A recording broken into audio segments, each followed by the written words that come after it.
What's up, guys? So in this video, I'm going to be talking about why buying an S&P 500 makes sense to me and why I would recommend it to the average person, investor, whatever you want to refer to it as. So essentially, what the S&P is you own about 500 companies, like you own all of them, and you own a small portion of each one of them. So it really offers like more or less like great asset allocation.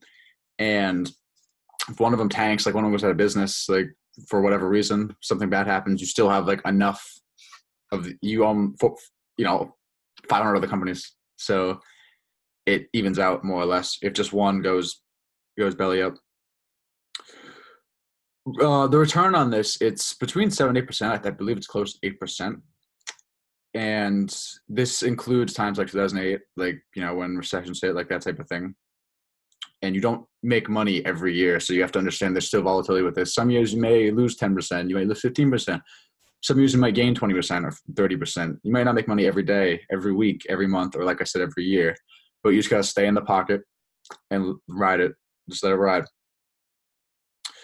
It does pay a dividend.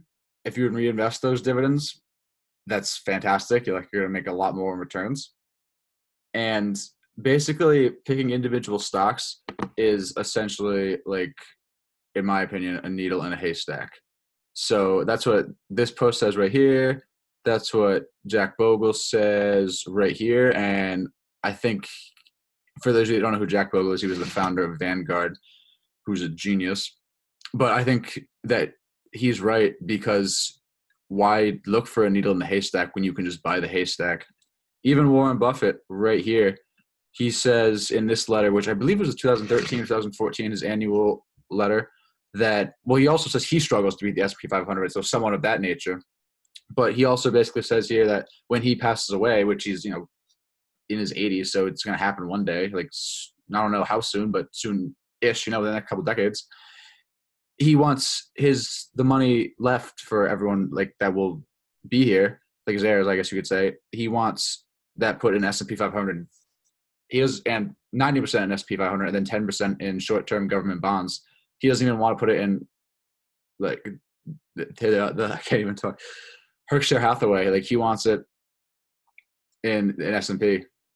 So I think those are pretty solid indicators. But like I said, bottom line, needle in the haystack. Don't dig for the needle. Just take the whole haystack. And that's it. Hope this helped.